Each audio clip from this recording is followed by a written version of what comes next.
What's up guys, Caleb here, and today I'm going to be comparing the 501st Walker to the 501st Speeder and seeing which one is overall a better model. So if you didn't know already, what I have here is the 501st Battle Pack. It comes with 4 501st Troopers, 2 Battle Droids, a Walker, and a Speeder for $30, and it came out in 2020. It was a massive deal. The Star Wars community, very hard to find for a very long time.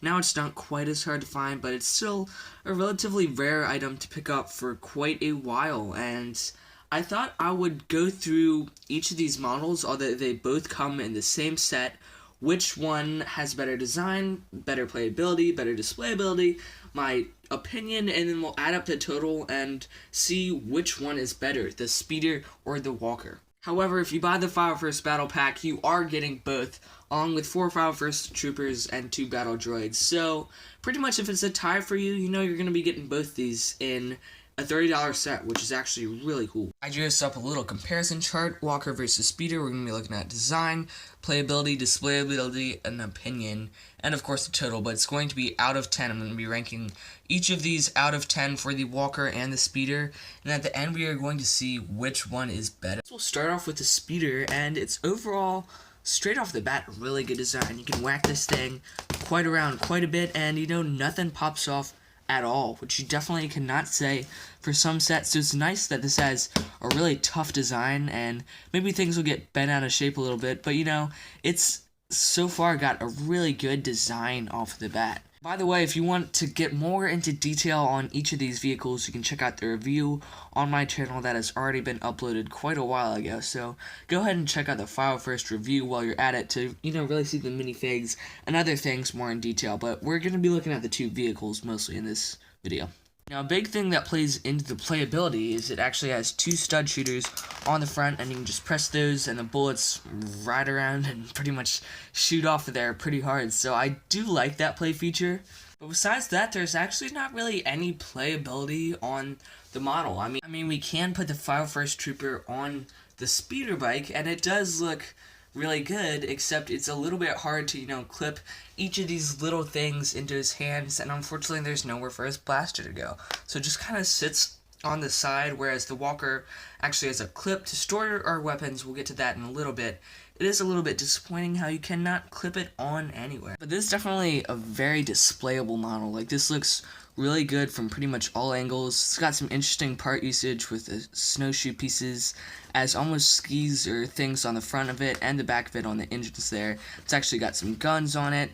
You got even a bit more detail on the bottom than, the Walker and stuff. A lot of stickers on the outside, but I think that adds for some extra detail and tone and depth that really give this model something. I really do like this Speeder right off the bat. The back is, a little bit plain, but honestly, it's actually a really surprisingly good Speeder. I really do like the Speeder right off the bat. The Speeder's design, an 8, the playability, a 5. I feel like it could have had a little bit more playability. The displayability was an 8. My opinion was an 8, and so that leads the total to 29 out of 40. So the Speeder is looking pretty good. We'll see if the Walker adds up to more points than the Speeder. And now we'll be taking a look at the 501st Walker. So obviously, this $30 set comes both with a Speeder and a Walker, and some people think it isn't a battle pack. If you ask me, I would say it's called a mega battle pack, where it's basically $30. You're getting 6 minifigs and 2 vehicles, and they did pretty much double the price of it, but you're getting 2 pretty hefty vehicles in this set and 2 extra minifigs for, $15 more, and I think I kind of like these mega battle packs. Obviously, there's no battle packs in 2021, the first year in 12 years that LEGO Star Wars isn't doing that, but I think it would have been cool if we saw some more of these mega battle pack type things. But anyhow, moving on to the design of the Walker, it's also pretty tough, but if you drop it, what my main problem is antenna will get bent quite easily, and that's not exactly great, but it is pretty much as durable as the other model and got a pretty good design. It'll stand up on its own stuff. One thing that definitely adds some displayability factor is how much motion these legs can get. These can really bend a lot, both of them, and that's definitely something that the Speeder doesn't have, is a lot of points of movement.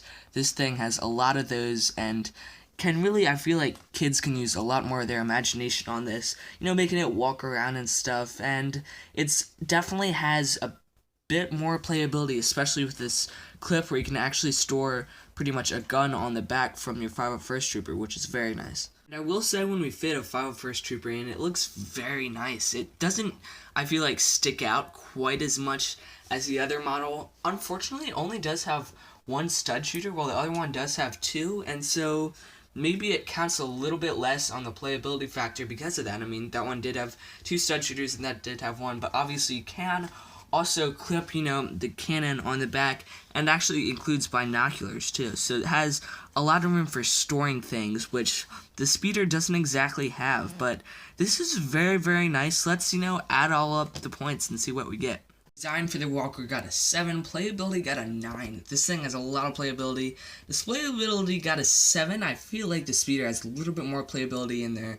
My opinion is actually pretty much tied with the speeder. It's about an 8, and then the total ends up at 31 to 29. So the Walker beat the speeder by 2 points. So obviously this doesn't exactly matter, because when you buy the 501st Battle Pack, you are getting both the Walker and the speeder, which I do think is a good idea, because there's something for everyone here. If somebody likes the Walkers more in Star Wars, then they get a Walker. If somebody likes the speeders more in Star Wars, then they get a speeder. With all the points tallied up, this beat the speeder by 2 points, which I'm very, very surprised by. Honestly, I went into this thinking that the speeder was definitely going to win. When I built it, honestly, the build experience for the speeder was a little bit more fun than the build experience for the Walker.